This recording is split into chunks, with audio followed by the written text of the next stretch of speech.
Hello, everyone. I'm Amei. I'm joined with my fellow Otogi runner. I'm joined. My fellow Otogi runner, Jekt here. Hello. So this is Otogi Myth of Demons. It's on the original Xbox. The very old From Software game. A little gem that not many people know of. There's occasionally one or two people who come along. They're like, "Hey, I remember this game." But for the most part, it's definitely one of the lesser known games. So we're on the screen here. As soon as I press A, that will be time to start. So 3, 2, 1, go.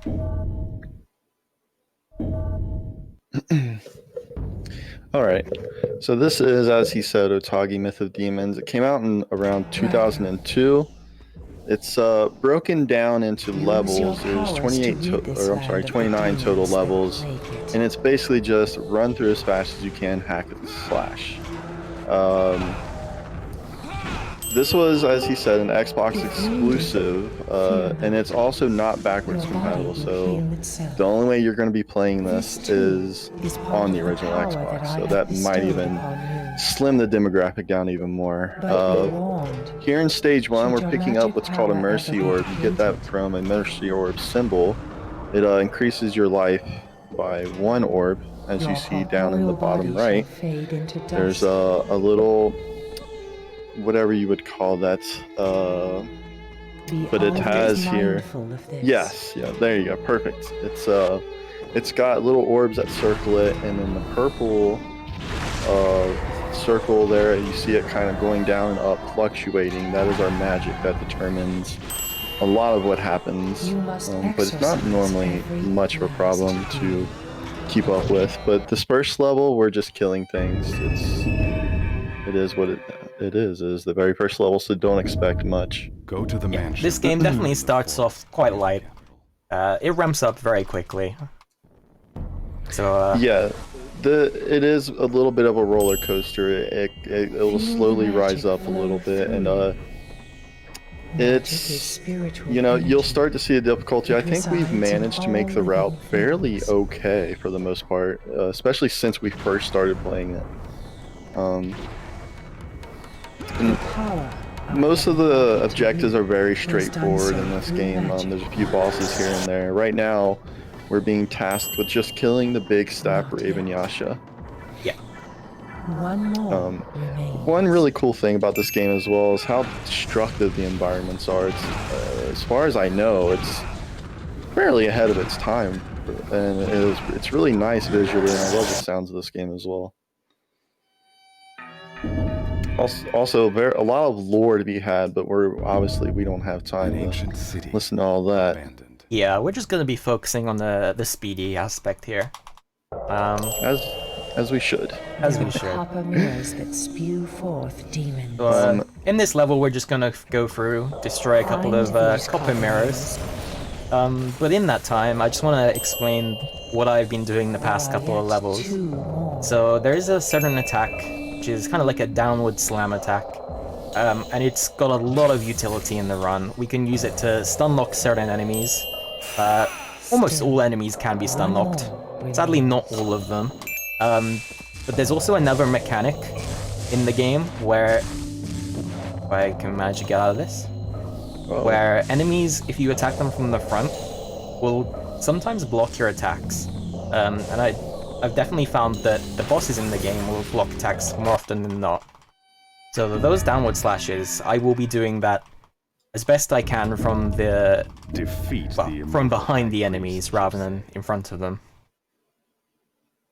Level 3, yeah, that was pretty simple. Now here's level 4 with High Priest Jose.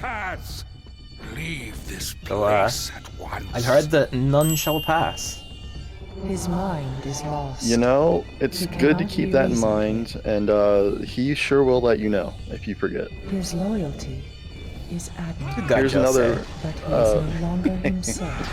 Definitely, I appreciate his presence. Here's another Mercy Orb symbol that we destroy a few of these throughout the run, not all of them, but we do like to have the security of, you know, not being one-shot by anything. Hopefully. it can still happen. Another part of this game that's very unfortunate is that the environments, which sometimes can work in your favor, most of the time they will not. Enemies can knock you into the environment, which will double, if not triple, the damage you take. And you just don't want that to happen. Obviously, it can come in handy for some bosses, but for the most part, this downward attack that Amei was speaking of does the job really well. Perhaps my master will see my loyalty and return. Some more none shall pass. None shall pass. None shall. Yeah, I appreciate his dedication. Yeah. Unfortunately, he's got to go. Why am I no longer at your side? So now we're just going to be waiting for dialogue. There's not really much we could do. Eagle-eyed of you may be thinking, hey, maybe you could use this dialogue time to go back and get the Mercy Orb. But we're just barely short of enough time to actually go and do that. So sadly we have to pick up the Mercy Orb before we go and kill Jose. Yep. It's a big sad day as far as that goes. It'd be great, you know, this game has all the more known now from software tropes, mainly the Moonlight Sword. I would love to be able to use that in the speedrun, but it is just a mountain to climb to unlock, and it's just not viable. We actually get a sword that does just as well, honestly, in the end. Yeah. So here's, this place looks really nice. Just going to go through, destroy these gold vases. Yeah, this beautiful little place. We're just gonna vandalize it. And we're gonna pick up another, or we're gonna pick up the beads, I'm sorry. Yep. And this is also where you see the, probably the most well-known figure in this game, more so than even the main character. The Crimson King. He looks very, very cool. Though I don't think we really see him for much, because we kind of just zoom past him. I'm sure I could point him out. Give him a few seconds of screen time. Anytime I try to do, or have done any research on Otogi, it usually points to the Crimson King. So that's him right there.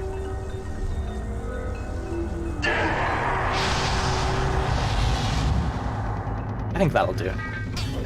Yeah. Yeah, he's really cool looking, and I guess a lot of people seem to agree.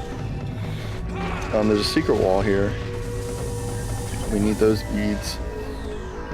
Yep, so the beads are an accessory. There are in fact accessories in this game. They can give you different status buffs. Some of them, like the beads that we just picked up, increase your damage. There's also other beads which can be used to augment your magic capacity, which we'll cover later on.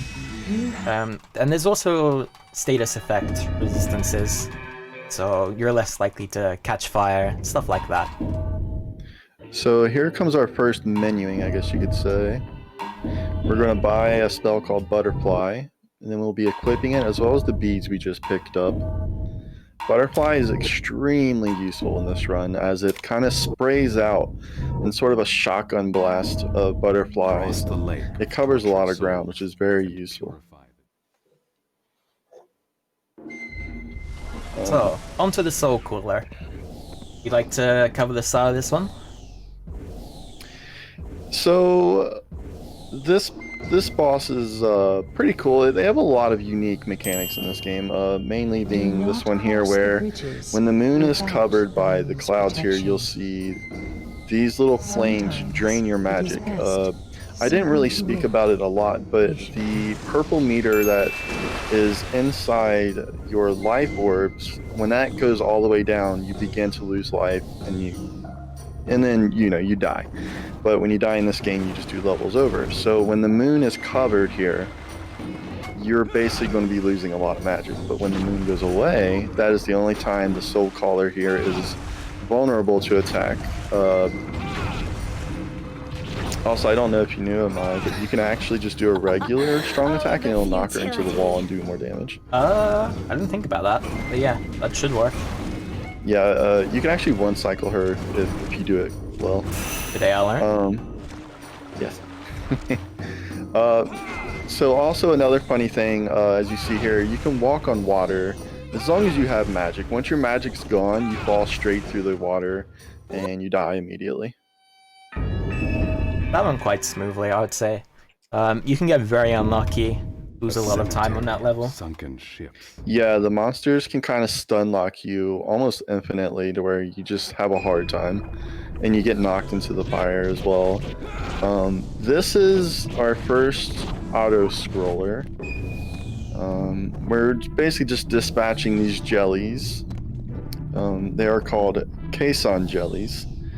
And then at the end here, we will fight the big mom jelly, the great caisson jelly. But it is an auto-scroller, so we're forced to sit through here. You do get a weapon if you destroy 30 of these enemies in this level. Or an accessory, I'm sorry. Unfortunately, it's not useful for the speedrun itself. As seems to be the case for a lot of the hidden weapons in this game. Yes, so a lot of levels have odd requirements. This one being destroy 30 enemies. Other levels may be, you know, clear this level in under a certain amount of time. We have a fairly strict regiment as far as the weapons we need. Any extra weapons we get usually just kind of sit in the inventory and never get touched. We do pick up a weapon or two, which we may be able to skip, like the jaws or something, if we were to pick up the accessory here. I don't know how that would work money-wise. Maybe. I don't know if it's possible, but for the most part, right. The only time we need money is to repair the sword, because the sword that he is using, the main character, this is the starting sword as well as an extremely powerful sword. It's just what the game refers to as broken. So right now we're using, for the most part, a broken sword, and such that its true strength is not unlocked because it needs to be repaired. However, these repairs need to be done over and over again. You can repair this sword and it will be very strong for about 2 or 3 stages, but then it needs to be repaired again using a currency that is only obtainable through levels and selling items. So that's most of what we use weapon pickups for, if we happen to get any. And it actually helps out a lot in the run to repair the sword for a lot of instances and a lot of stages. Yeah. I guess when the devs originally designed the sword, they must have originally intended for it to be, I guess, one of the fastest degrading weapons in the game. Thinking that, hey, players will, I guess, indirectly be punished for sticking to it and not buying a different sword. But for the most part, we don't really worry about that.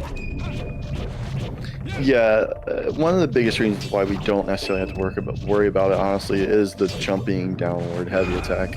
I think it makes it fairly easy to use. And yeah, speaking of Neo, by the way, this game copied Neo. I like to think that the Crimson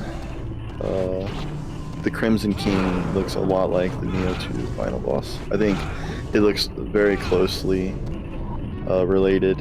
But as Amei said, the game encourages you, or honestly kind of forces you to have to repair things as well as grind through the levels. And because we can't do that, I think it's safe to say that this game does not want you to speedrun it at all. It actually takes great measures to not allow you to. So it's quite a challenge. It's definitely a mountain to climb. Yeah, definitely more so when we started as well. So there is a runner. We don't really hear much from him nowadays. Granted, it has been about 7 years since he did his previous run that we know of.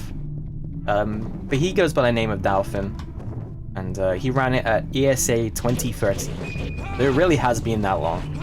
And his route was really something. So we kind of revived the run after so long, and even still, I mean, you know, we kind of take breaks from this game intermittently just because it is kind of it's a lot to take on. But lately, we've kind of rerouted a large portion of it to where we rely more on magic than the route had originally done. And it is a superior route by a lot. And it makes the run actually much more... you don't want to pull your hair out as badly as you once would have with Dalpin's route. But... Still might end up bald by the end of the month. So here's the great Caisson jelly.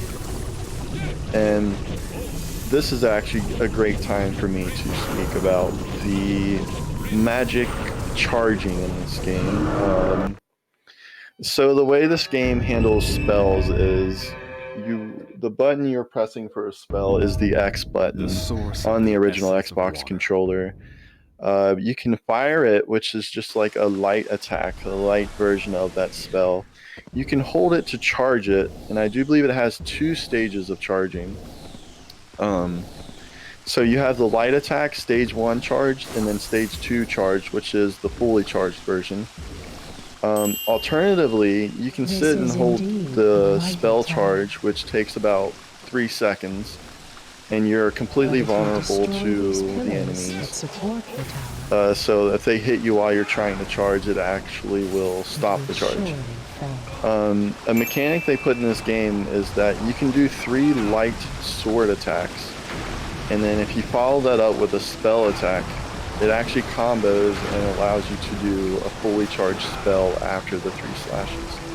And that's also something we heavily abuse in this run, as well as the downward slash with the sword. In this level, we're just breaking the pillars. This is level 8 of 29.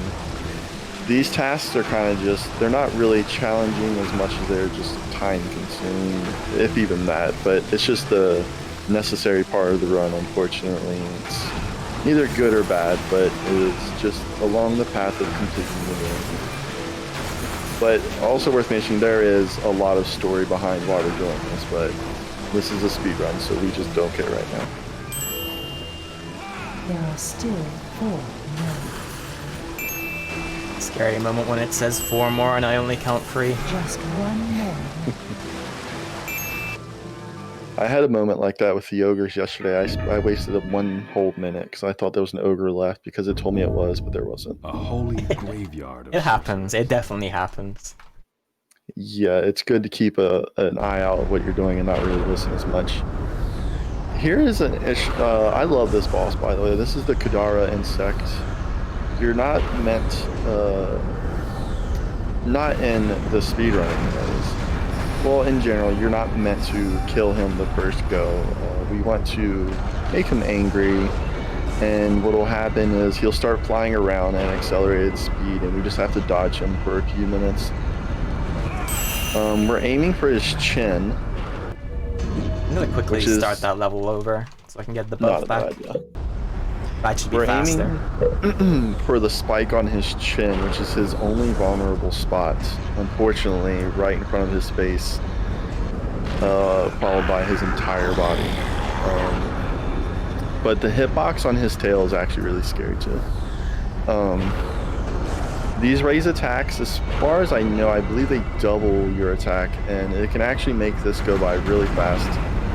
I'm sure it's intended because there are 2 raise attacks in this boss fight.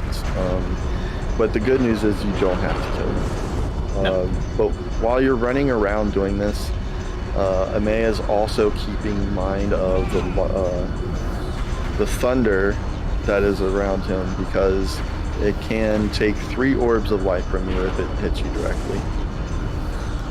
This game does have somewhat of a splash damage effect with some of its spells where... Damn you, mortal! That was very smooth. I actually never thought of even doing that. Floating down into an attack from the raise attack. So now we've made him angry. He's just going to fly around for a few minutes. It is still very possible to die here. But our rule of thumb is float up as high as you can, lock onto the Kadara, and then sort of just float around and hope for the best. The lightning is a huge factor in this level. If the thunder wasn't here, I wouldn't be as scared of this level. I don't think there would be any reason to be afraid of this level. Ideally, we would be able to just hide in the corner, but that lightning will kill you in one frame. It's time to put an end to this. That should come up to the end of the level. Yeah, so he kind of has he says something a little here and there because he's an insect that talks because lore, and shortly after the stage will end, and then we'll actually go into a stage here that we'll be picking up, or we'll be intentionally picking up our first weapon. This is a new addition to the route, actually. Less than a week old, as well. Yes. Once we realized the power of this staff here, well, I'm sorry, of Phoenix, really.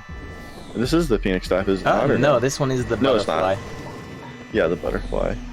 I actually got the Phoenix staff the other day. Didn't even mean to. Nice. Absolutely useless. Yes. How great. So you that's do the get staff. that a lot.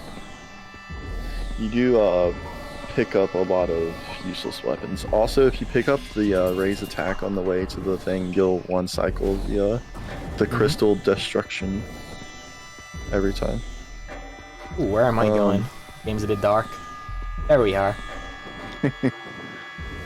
So here's another Mercy Orb we're going to pick up to increase our life. Keep in mind, we really are kind of just running through this game bare bones for the most part. It used to be a little worse. We implemented a lot more HP increases, but they do come in handy. They aren't for nothing.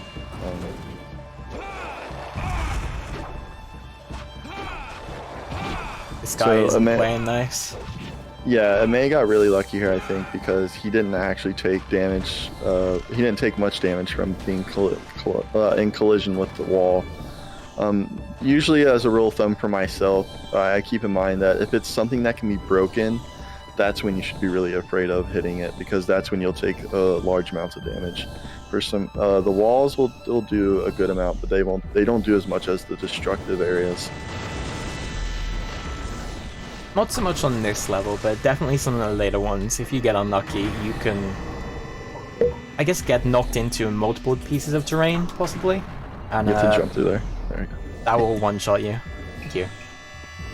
Yeah, you can, and it comes in handy for some bosses, actually. So the destruction of the environments actually can help you a lot.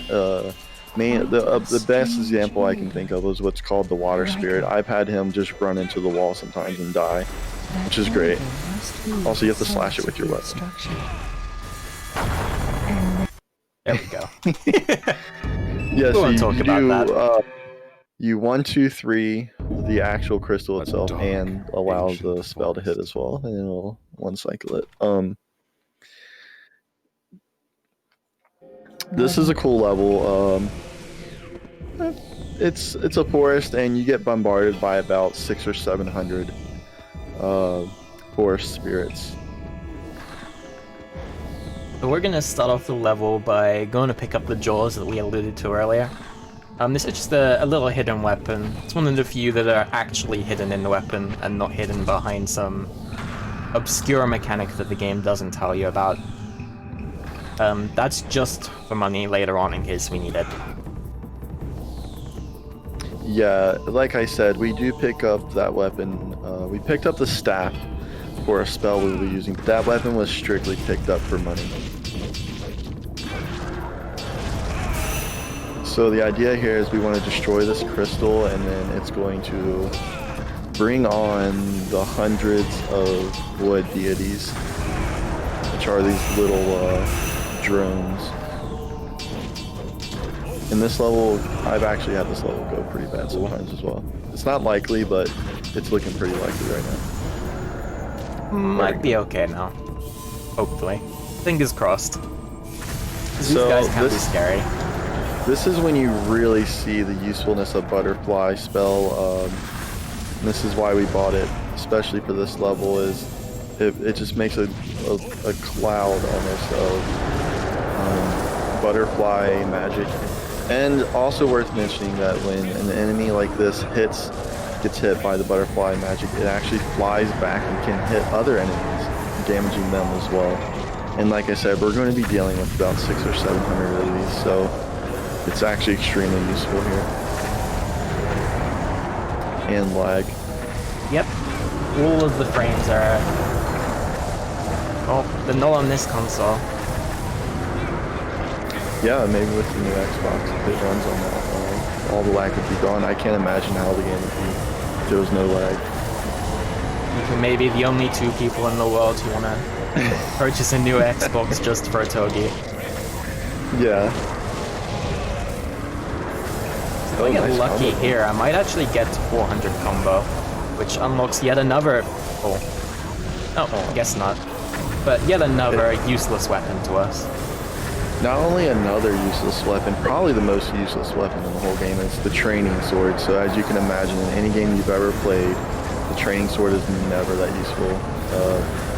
It does recover MP for every enemy hits or kill, I don't remember which. But I believe it's a kill. So, yeah, I suppose for something like this, if you were farming experience, which the game does want you to do, but we don't care about that.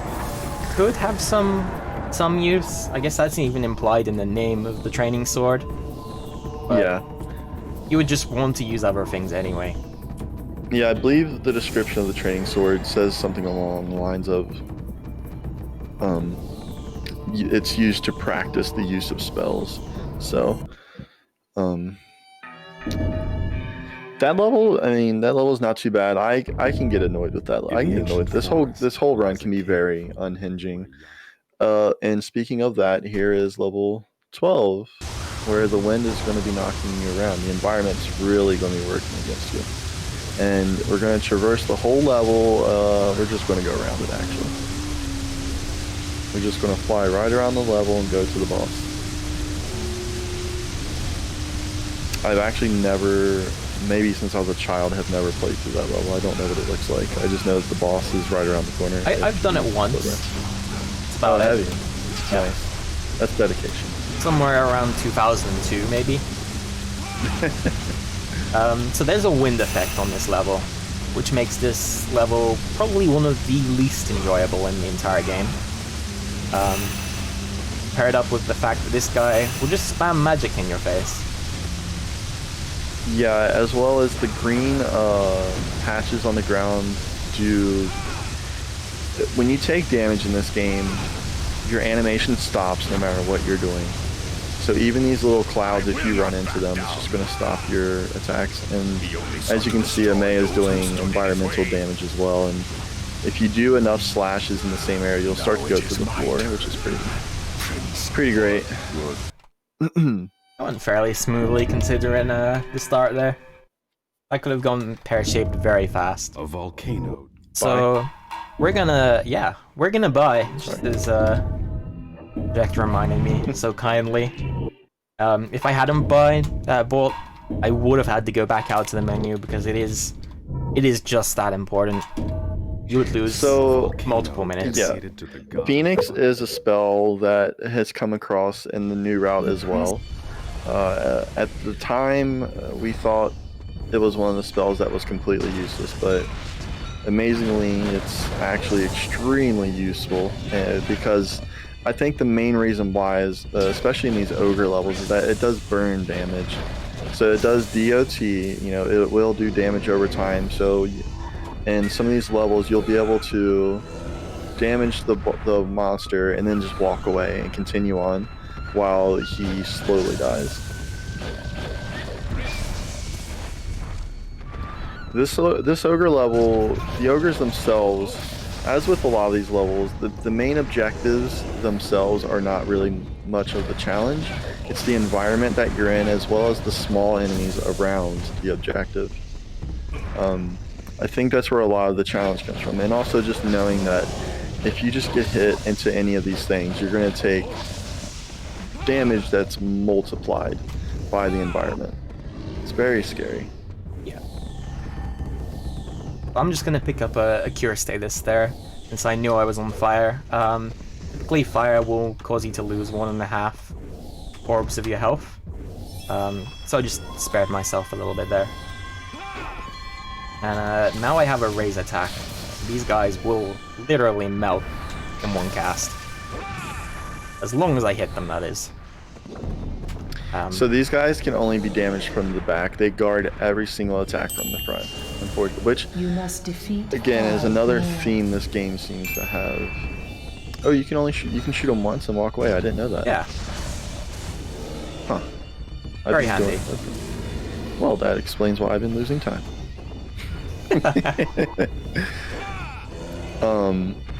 I think also you mentioned something about staying within range of them, so that Yeah. So, like with a lot of games, particularly the older games out there, the game will only render enemies within a certain radius.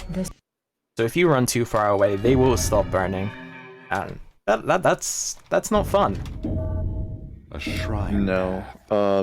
Level 14 here, the Scarlet Path. It is just that. It's a path that you're meant to take, but I can't imagine they expected anybody to take it when you can just float up and just go around 90% of it. Yeah, if it wasn't clear from the previous levels, we literally have infinite control out of our movement. So many of the levels are quite trivial in some ways, but at the same time, a lot of them are also designed with your movement capabilities in mind. Yeah, the environments in this game are massive, and if they aren't, they are kept within still, I would say, massive area. They did a great job of making this extremely open world, as well as still just being in a cage at the same time. We're going to repair our sword here, which is this is the first time we're going to do it. Oh, he's going to have to sell the jaws and probably the binding sword. This is when you'll see the enemies will go down a lot faster now. We are, quote-unquote, unlocking the true strength of our main weapon here. A volcano. I'm just gonna be right back. One moment to deal with some Kill very the loud water background spirit noise. to revive the essence of fire. So this is level 15. We'll be picking up a Mercy Orb here as well. And then we'll be going after the Water Spirits. The Water Spirit is not, for me personally, not a fun boss to deal with. Well, I think it's universally known by all two of us that it is not very fun, because there is a lot of smaller spirits floating around, and the idea is you want to lock onto the Water Spirit. And it's made very difficult by the many smaller ones floating around. Starting out, luckily, you get a free lock on, because it's before all of the little ones spawn in. And he can really take you through some hardships here. It is probably not far. So He's actually behaving very nicely. that was a very You quick must defeat it while you 2 still have life within you. damage cycles there. So now he's floating up the wall, and that's when there can be problems. Luckily he came right back around pretty quick. But when he starts to scale the wall like that, that's our cue to sort of take time to run back and grab this Mercy Orb, because as I learned yesterday, if you chase him up that wall, it is a never-ending run. I spent a whole minute and a half to 2 minutes just trying to damage him on that wall, and he will not take damage, by the way, when he's scaling that wall, because he'll just, all of your attacks will go either under him or above him. Yep, he's giving it a go again. He's may not even hit. Yeah, it's the worst case scenario when he starts to go up the walls. Oh, this is nice. Cool. I wonder if any of these is a raise attack. That'll be No, handy. it is not. Oh, you checked? Yes. I would have loved that. This is actually, your locking on has been going really well. Yeah, this is a lot smoother than the level will typically go. I'm gonna try and get underneath him. At least that way, the lock-on is much more likely to hit. But at the same time, he can just do that. And Yes, it's actually extremely unfortunate that it's hard to damage him like this, because we know that if we were able to hit him, he would take extra damage from hitting the wall. And you can actually kill him really fast that way. I believe that should kill him. Yep. Yeah, if it wasn't going to, the burn would have, which is great. So here comes the Crimson King fight. This is when the leaping strong attack downward really comes in handy and really shines, because hopefully we can just kind of infinite him by doing it over and over again, and he's gone. That happens if you miss. Ideally you want to keep hitting the attacks and keep him from doing all of these shenanigans here, but it's really not the end of the world. Because it's a little bit of an unusual way of handling it, but yeah, that was really difficult because the environment was very uneven. But even still, he's not much of a danger. The only danger here is losing a little bit of time. We do actually need to complete the level very quickly. Oh, I'll give that speaking of that, I forgot completely actually. There is a requirement for this level. I believe it's minute and 29, I think? A minute and 9. A minute and 9 to defeat him to... Oh gosh, he's really having fun. To unlock, I believe, a spell that we need. No, it's an accessory, the prayer beads. So, as I alluded to earlier, one of the accessories can increase your magic capacity. I just see what I thought I saw. Oh. And that is the prayer beads, and we're gonna be using that later on in the run to maximize. Oh my god! Maximize the amount of magic casts we can use on a couple of levels where it's particularly important. Yeah, and if you guys haven't noticed, I don't really pay attention to what's going on. I mostly just do what I'm told, and I do the run. Yeah. I don't pay attention to the details, unfortunately. So that was the Crimson King. Without the downward slash, I imagine that fight would be extremely difficult.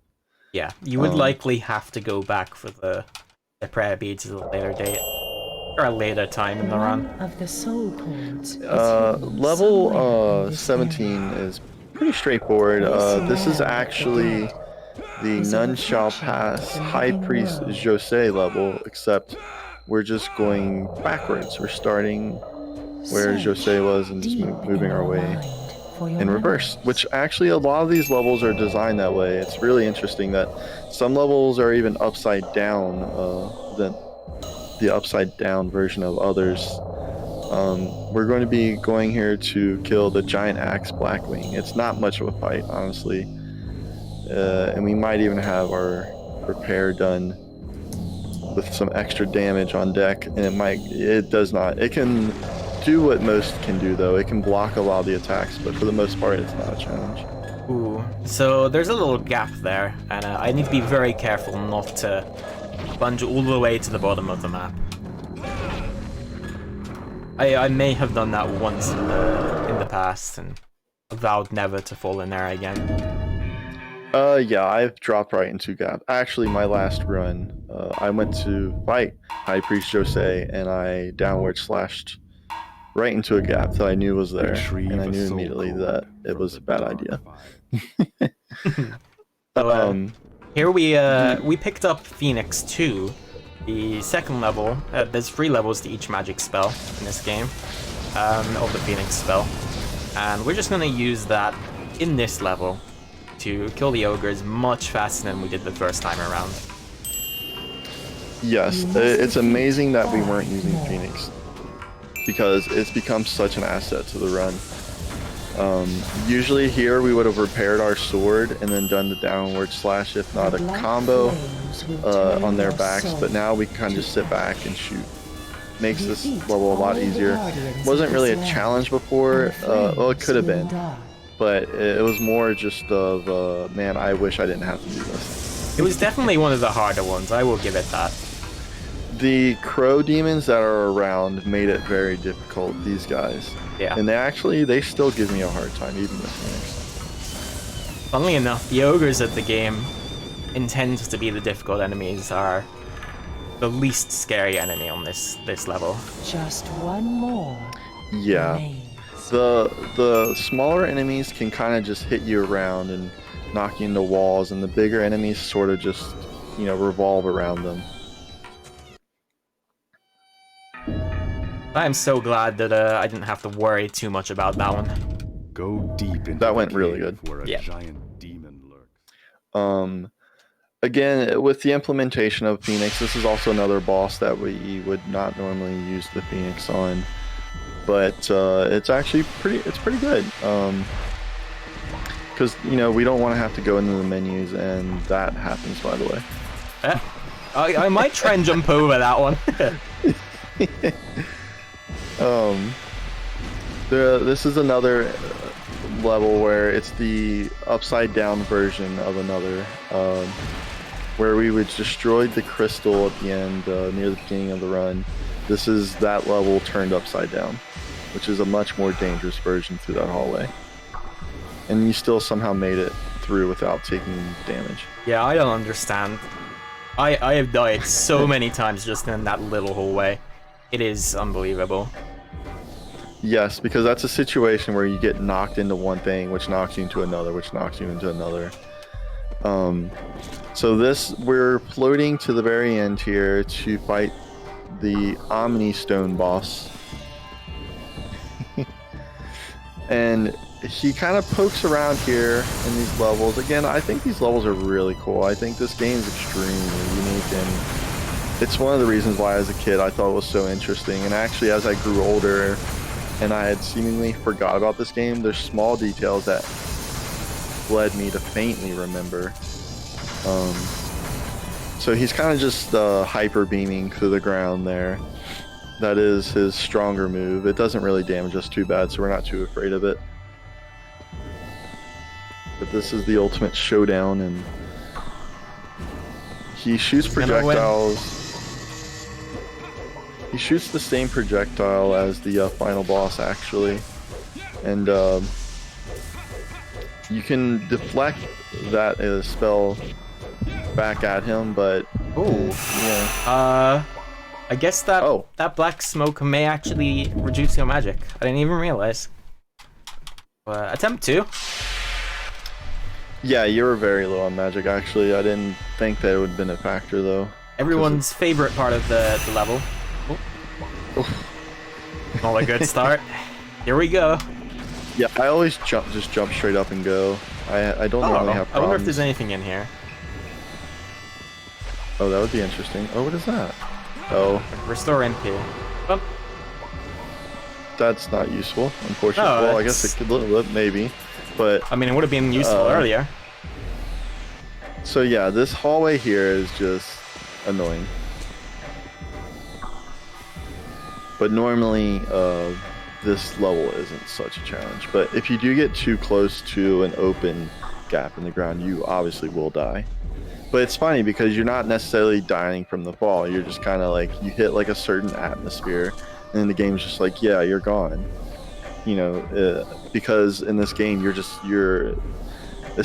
movement is so infinite that they had to find a way to kill you through fall damage.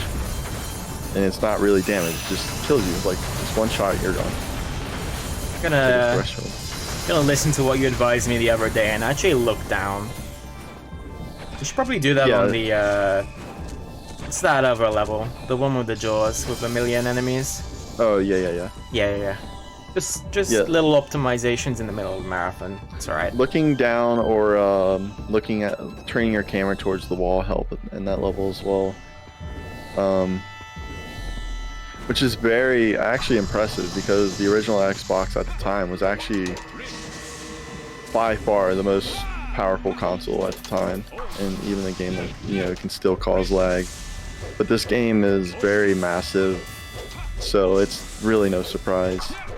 He's locked onto the boss here, and he's able to actually hit the Omni Stone while he's down, and in an area where if you tried to physically reach it, you would die, Deep as you saw within him the castle do is a beforehand. seemingly immortal Yep. demon. So this is the Mist Lionette.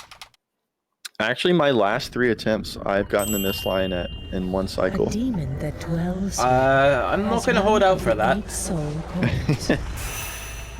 Search west. Yeah, Lionette so- is a big bully. Yeah, hitting his head Perhaps you reduces the cannot chances defeat of this you one getting with blades, right? getting him hit. So like where you're hitting him now on his side like that, on his butt, on his right side of his butt is where you'll get that. Doing that is bad. Oh. So this is where the jumping strong attack really is huge, because if you try to do anything but that, so for example when Amei was, oh, he's not being nice. Nope. So for the most part, what we're trying to do here is we're trying to keep him from going to a certain part of the game, the stage where there's more enemies and it's just a bigger problem. And there's an enemy back here. I did not know that. Anyway, so if you do just the regular standing strong attack, that forces him to run away. I'm actually going to take a little detour since it's a marathon, just to be extra safe. So this is one of the Mercy Orbs that we usually don't pick up. But I'm going to grab it anyway. Yeah, so like I said with the Mist Lionette, if you do a regular strong attack like that on the Lionette, it actually forces him to run away. So you definitely don't want to do that. Little small food for thought. And now he's just blocking everything, which is causing huge problems. Yeah, I guess I shouldn't have gone for it. No surprise, honestly. Every time I go for that, every time I've tried to go for that, I've died. So A demon that dwells here. No, I'm still going to grab it. There's some very spooky stages later on that, although I'm kind of comfortable with, having extra health is always nice. So that's an understatement. You cannot defeat this one with blades, right? So even with the Mist Lionette running away, it's kind of cool because everything he's hitting, he's actually taking damage as well. But the general technique, we did speak about the jumping strong attack, but we're also pairing it with the dash. So dashing and then jump attacking like that ensures that you're always going to get the hit on the enemy. It's a lot about positioning.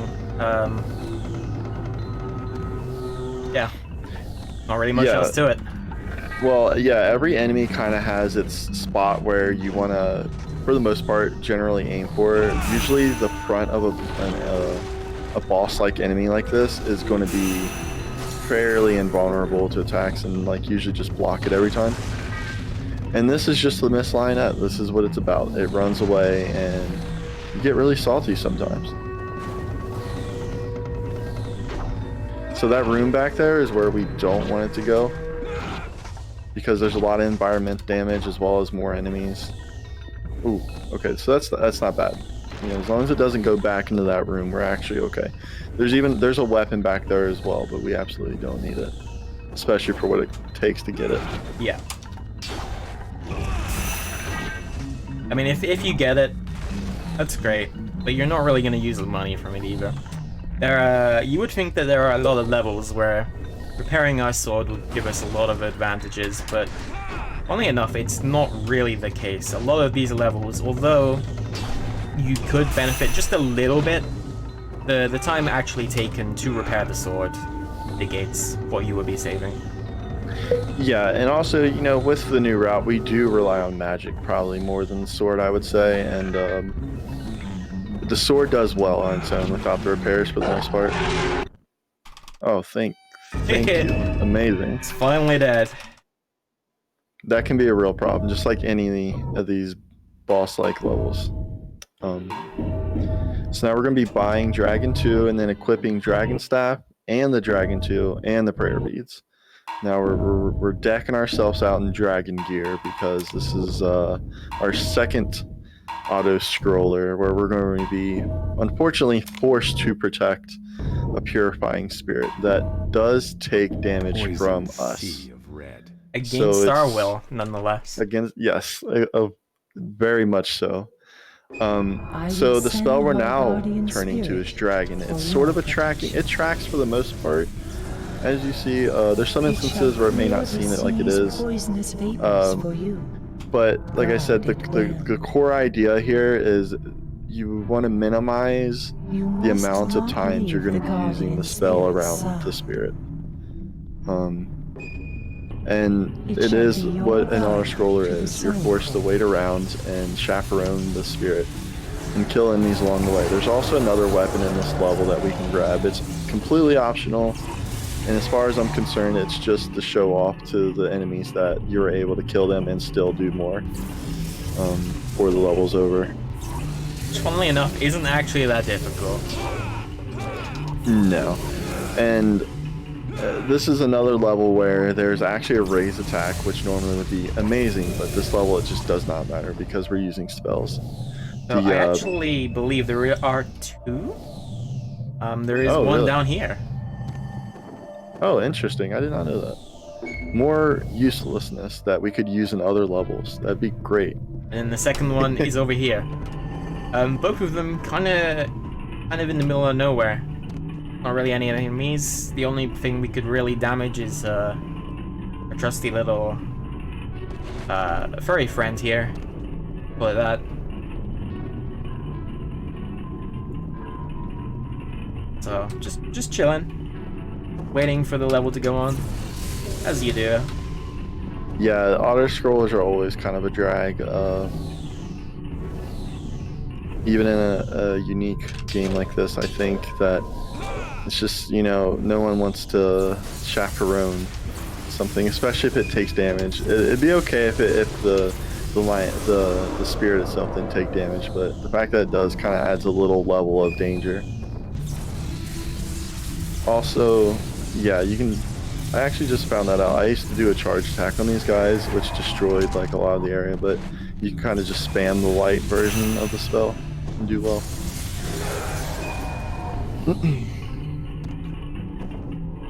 All of these spawns are fixed if you weren't aware. So we know exactly where all the threats are coming from, which honestly just makes the level even more dull.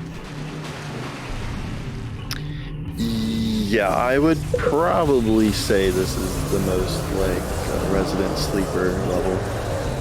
I know. There's danger, okay? It's there, it exists, but it's Slightly more interesting than taking a ship for 5.5 minutes, I find. Okay. You win. The case on Jelly Auto Scroller is certainly above this one as far as dullness. But that is just auto scrollers. No one likes to do it. It's like escort missions, you know, you just don't want to. Oh, you combine them both, you got this one. Unfortunately, yeah. And here's the weapon that we don't need that we can absolutely get to kind of just flex on the enemies, let them know how badly we beat them. It is an awful weapon. I've tried it. It's up there for uselessness. There's no real effect to it. Most of the weapons will have certain effects, but not only does it have no effect, the damage sucks. It's really slow. Looks kind of ugly, so you don't even have that going for it. A searing volcano. Oh, well, that's unfortunate. Yeah. Here we are, level 22 of 29. As you can see, we're getting a little bit towards the end of the run, or at least the later third. Must be here somewhere. This level can go horrible, but I think you just I took just them got both a out. double. Hidden it somewhere. Wow. Well, this would have been a gold in a regular run, probably already. Yeah. So Purge the this problem place with of these all enemies here, just like any other place, is that they can block, and they will block, probably 70% of what you're throwing at them. So getting a double hit there is actually, you know, probably almost winning the lottery. Yeah. So there are actually two routes that we have. This one will be using what's known as the Orchid Malevolence, but there is also another route, which doesn't use that weapon, and instead you fight the final boss as the game kind of intends you to. But since you don't pick up the prayer beads, as in the same level, there's another item that you want to pick up, another accessory. This level here becomes, I would even go as far as to call it the gatekeeper of that run, because if they block too many times, you're gonna run out of magic very, very quickly. You have almost none to spare. Right, as he alluded to before, we are wearing an accessory that reduces our magic use, and you see that purple crescent bar there. We're already halfway gone, and if we wouldn't have had that accessory, it would probably be at like 15% or so. See if I can get this Mercy Orb. If not, it's not too big of a deal. It's just a nice little bonus. Yes, Alter, like I said, there are a lot of similarities. You know, From Software famously just kind of goes through cycles where they'll revamp and redo a lot of older games and implement them into their newer ones. I really do. I love the Moonlight Sword in this game. I wish it could be used in speedrun. But one remains. There is one more. Oh, there he is. There's Nice. always one more in this level, always. Always. That actually went pretty well. Yeah. Usually we wouldn't pick up that Mercy Orb, but A watery canyon. it'd never be too safe. Blossom. Yeah, I didn't even know it was there, so that's amazing. Let's just say, even though I have it, it doesn't really help me that much. I will die very quickly. Here's another level with a time constraint. We want to get through this in 1 minute and 39 seconds or less to get the level 3 butterfly spell. Butterfly 3, which is extremely dire and necessary. This level can be a huge nuisance because these guys do kind of come at you quickly, but as well there's thunder that's going to be coming in. We kind of want to get through the level before thunder becomes a problem, but the thunder will one-shot you. And it's likely to. The outer world is powerful. None can escape it. And luckily, we can one-shot these enemies by doing the 3 light attacks into the spell attack, which is equivalent to, as I said, a fully charged spell. So it's actually high damage very quickly. So this should be good. We need to get under 139. It's at 111, so we're good. So that's Butterfly 3. Alright, so here's the new Gatekeepers of the run.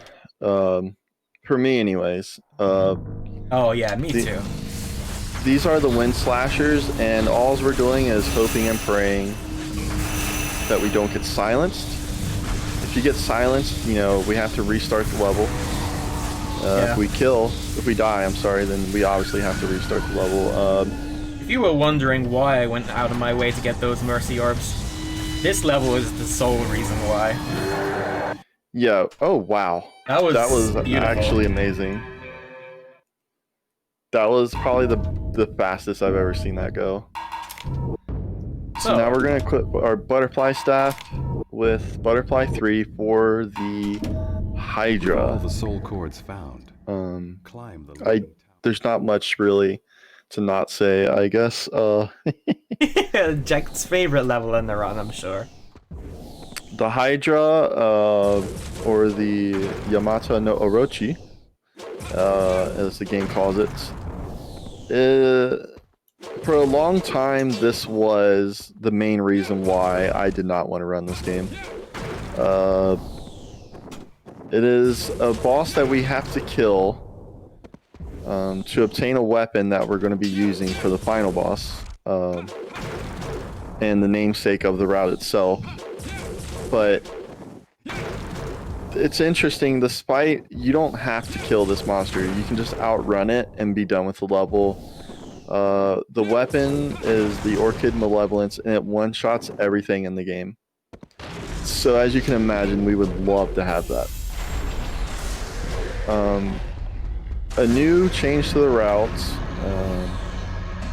has now brought us into using Butterfly 3 and also deflecting these attacks, which is huge damage.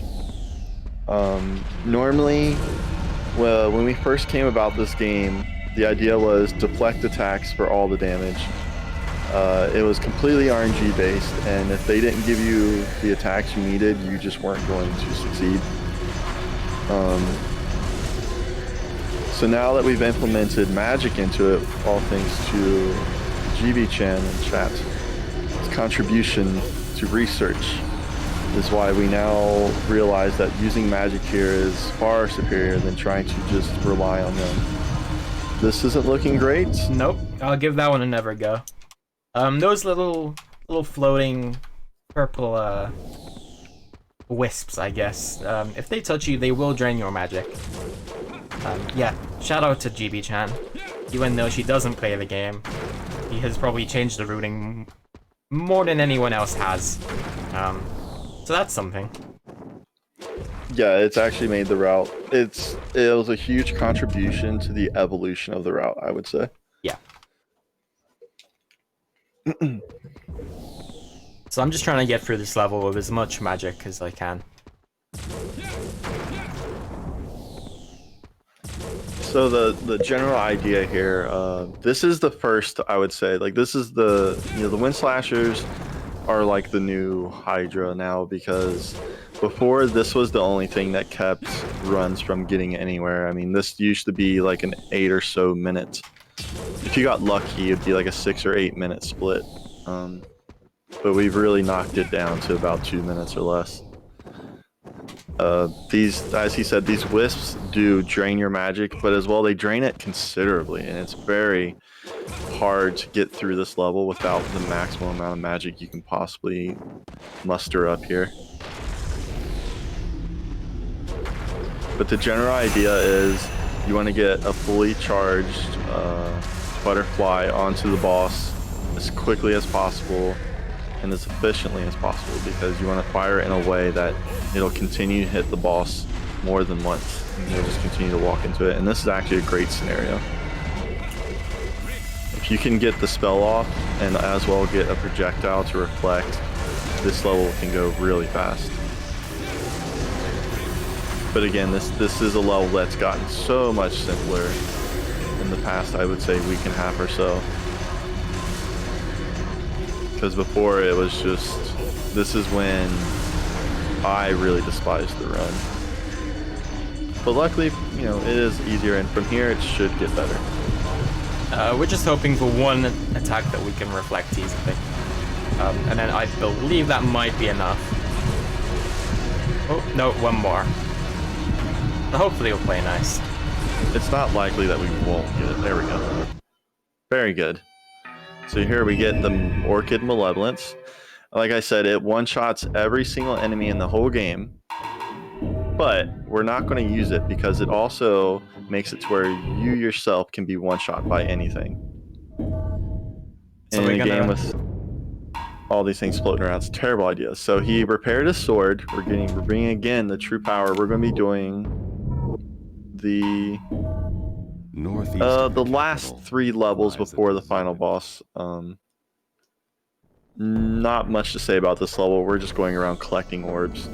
I'm sure there's some great lore behind it that we will just never know about.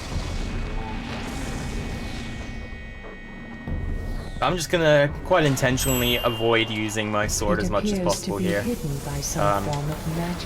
Even though I've repaired it for this level, I'm not gonna be using it. I'm gonna be relying almost solely on magic. The 5 orbs are the key to breaking the spell.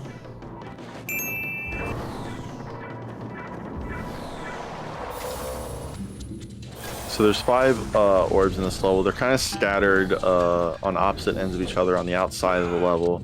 So you do have to basically do a circle. It's not much of a challenge though. Things can go wrong, but it would have to be very wrong. And that does happen, however. Yep, that does happen occasionally. As much as we'd sometimes hope it doesn't.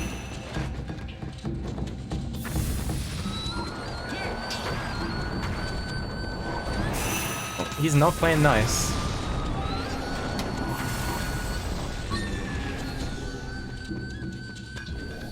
Oh, he is somewhere. You went? Oh, is this it? Yeah, there we go. Oh, nice. So this is level 26. We have 1 orb left, I believe, and this is 26 of 29. So after this coming up here, we have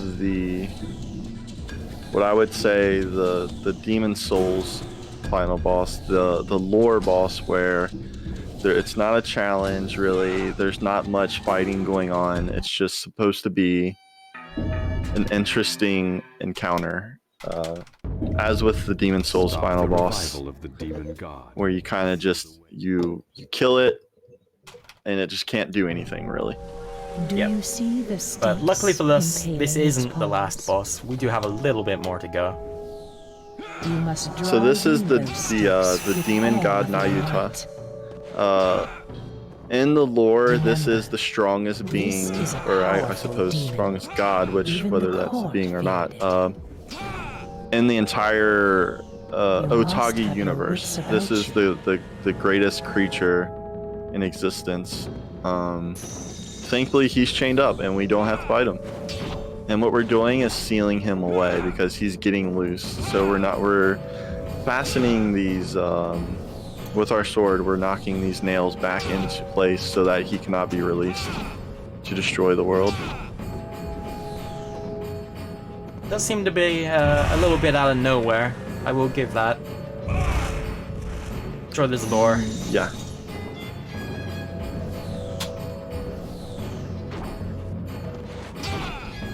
Yeah, so there's below his body there's actually a portal that's kind of representing the rift that was opened when our main character tried to come through, and he opened up a portal to the netherworld. And that's where this boss is coming through, actually. And he's only halfway there, and now he's just gone because we don't want him to do that. I'm just gonna double check. I'm not sure if Nayuta does degrade the weapon. Okay, something to keep in mind. So The ruins this of is Imperial the last, the game throwing everything and the kitchen sink at us before the last boss. This is a boss rush made up of 3 of the bosses that we've fought throughout the game. Oh, that was interesting. This is the boss rush, and it's done in a way that we really have to plan out what we're going to do, especially here, because the idea is we want to knock the enemies through the glass. This can take a very long time, but especially with how strong the spell is, and it can actually one-shot them sometimes, so it can be very frustrating. Something we didn't touch on earlier is particularly the butterfly spell. If you hit an enemy in a certain direction, they won't necessarily fly in that direction. Right, so as I mentioned before, it does kind of a shotgun blast. So what that means is any of those butterflies can knock it in a direction that doesn't seem necessary. Beautiful. Okay, so that went really well. That was the wind slashers we actually just dealt with. And now we're going to break this pillar here and get a raise attack that's hiding away. And we make a point to not destroy that pillar and accidentally pick that up while we're dealing with the enemies in the area. So here's another enemy boss that you have to approach in a certain way. It's all the movements we're doing here, especially on these later areas, they're very calculated. It may seem like we're just running in and attacking, but the angles we go at, the route we take is actually very calculated and thought through.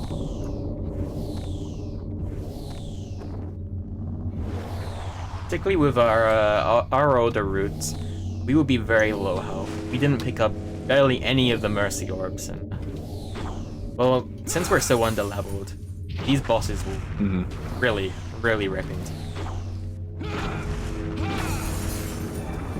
Yeah, so for this marathon here, we're definitely rocking more HP than we normally have, so we're very fortunate. But the fear of dying is definitely still there, because it's as I said many times, it's not necessarily even the enemies we're worried about. We're worried about the environment that they can knock us into, and because the enemies themselves aren't really too strong. So this is the last enemy in the boss rush. The demon? Raven something. The demon Raven King. That's the one. Yeah, this is the one that ended one of my runs. A couple days ago that I was very upset about because he's normally a very straightforward boss. But it's just kind of a testament to this game can really just throw you through something crazy. He is when he sits especially... still. Huh? He is if he stays still. Okay, there we go. So we're going into the final level here. We just gotta get to the center to enter a portal. So yeah, so we're gonna go to the center of this tower here, and it's gonna go into the final boss fight. We're gonna equip that weapon we got from the Hydra, the Orchid Malevolence, the weapon that one-shots everything. That also includes the final boss. He has 3 cycles. And on the cutscene on the 3rd cycle, so you'll see Beyond the night you'll see 3 sky. cutscenes that initiate after 3 attacks from this weapon, and then on the start of the cutscene, the 3rd time is when time will end. Yeah, so be ready on time. That's 1. This is actually a really cool fight. We just we don't want to deal with it. And then if I manage to hit him, and that's time. So that was Otogi. I die, despised. Nice. 110, 11. Not even bad for how safe we played it and how many times we died. Yep. So But I guess we'll give it a little shout out first. If Princess, you meet this criteria, 1, you own an Xbox. leaving you alone. 2, you have a capture card or a way to capture the game. 3, somehow you obtained a copy of Otogi. Use my flesh. And 4, you're crazy enough to run it. Into this dark world. Don't be a stranger. We'd love to have more people run it. As much as we rag on it, it's definitely a unique game, and 1,000 years for? it appeals to certain tastes that I guess other speedruns won't Those touch. who are separated are forever doomed to be so, apart. Jekt, where can they find you and your speedruns? Oh, well, I stream every day. I am mostly a part of what's known as the Kingsfield speedrunning community, which is actually another From Software game. One of the first games they ever made, but as you can see, my name is I Am Jekt on Twitch. I stream every day. It's usually Kingsfield, Otogi, and every once in a while I'll do something different. For the most part, I like sticking to a strict schedule myself personally. And what about you, Amei? Well, other than popping into your streams, hoping to one day rarely catch that spectacular Near Automata stream, I do genuinely go into his stream every day. He's not getting away from it. But I typically speedrun Near Automata, occasionally other games, your Gestalt, Drakengard, and you can find me at twitch.tv/Amei. My Twitch handle has 3 eyes, so Amei, I. Yeah, we do have a Discord for the Otogi speedruns. You can find that through speedrun.com. But I think that about wraps it up. Any last words, Jekt? Yeah, small disclaimer. I do get salty on stream, so be ready. Please. Yeah. It's not for the faint of heart. Beautiful. Oh yeah, and Isle of You. That's a great game. Maybe you'll see that one day. Anyway, so thank you for having me in this marathon. Coming up is a bunch of other runs. I believe there's still a couple more to go. Particularly, personally, I'm looking forward to a certain 3v3. Keep your eyes peeled for that one. And good luck to anyone who's running in the next 12 hours, I believe, somewhere around there. So, thank you. Yes, and thanks for having me as well, guys. Thank you, guys.